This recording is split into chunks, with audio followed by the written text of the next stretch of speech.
Welcome to our presentation on Use Case 4 in Project ICOS. Funded by the European Union Horizon 2020 Research and Innovation Programme, Use Case 4, Energy Management and Decision Support System, is delivered by SSE Airtricity, Ireland's largest generator and supplier of renewable energy, and CEDA, Ireland's Centre for AI.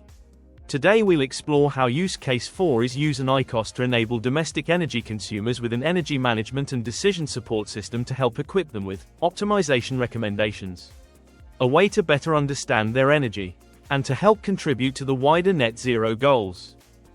Driven by the rise of variable renewable energy generation and increasing electricity demand, energy networks are looking towards flexibility to accelerate the energy transition.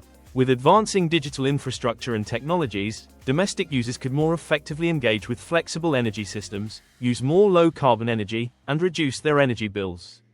With smart, user-friendly, and reliable energy management systems, decentralized generation and real-time demand response become practical and scalable solutions. UC4 focuses on analyzing and optimizing domestic energy use in homes with technologies such as heat pumps, PV systems, smart meter and storage. Smarter use of these technologies together enables domestic users to capture more value from distributed renewable energy assets and support grid stability when aggregated. A CT clamp is fitted to the device and is connected to IoT energy metering hardware, ESP32 based, to record time-stamped consumption data at 60-second intervals. The hardware is connected to an MQTT broker co-located within the same local network, hosted by the edge component of UC4.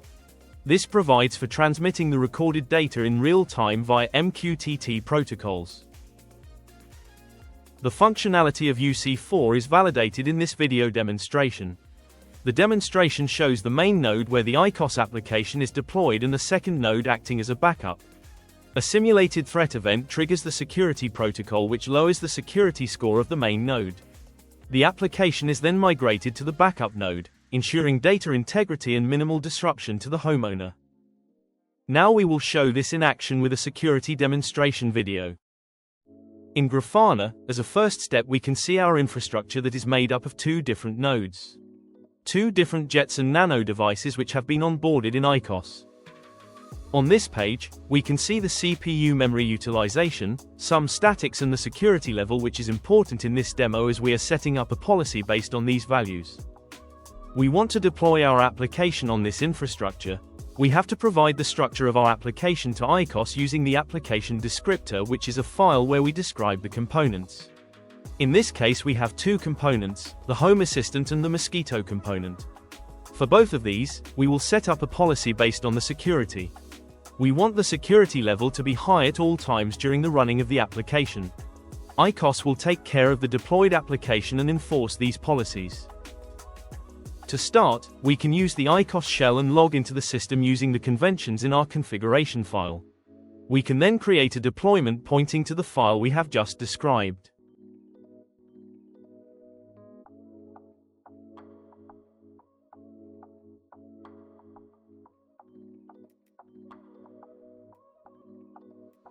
We submit the deployment to ICOS and it will find a suitable node for the application. In this case it is the Nano node. Here we have a shell open on this Nano component, and we should be able to see that ICOS is starting to deploy the components in this device.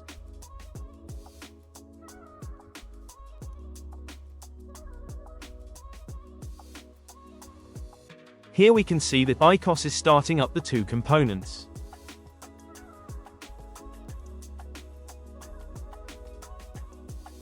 Now that both components are running, we can also inspect the data that is generated by the application to check it is running properly. Now we can switch to Grafana. We can use another dashboard to see how ICOS is monitoring the application. We have to select the application in our last instance, and we can see all the data that ICOS is monitoring from our application.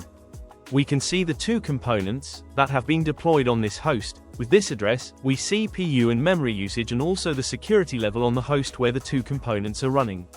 We also see the two policies that are enforced by ICOS. Now, we will simulate a security attack which will result in a decrease to the security score. We should see how ICOS will react to the event. Now we can see that the security level has decreased. ICOS will detect that the policies are no longer enforced due to the security event as components are running in a node with a security level which is not within the defined security policy. We can see in the policies enforced chart that ICOS has created a violation of these policies and will react by redeploying the components in a node that meets the security requirements. Here we can see the first component, the Mosquito, being redeployed on the separate node, Jetson 1. Now, the two original components have been terminated. Now, we can see the Home Assistant is now running on the new node, Jetson 1. These components will already be running in the background in the new node, but the telemetry takes some time for it to appear on Grafana. We can also see the security level has been restored and the policy violation has been removed. When we switch back to the console and check the recorded energy consumption data, we can see by the timestamps that there has been no interruption and it has continued to function. The latest timestamp shows it is still working on the new node. In summary, ICOS introduces a decentralized approach to handling EMDS operations, significantly lowering vulnerability to cyber threats by avoiding dependence on cloud infrastructure. This strategy not only surpasses threat reduction targets but also enhances the reliability and responsiveness of services across cloud, edge, and IoT layers. Thank you for joining us in exploring the innovative use case energy management and decision support system.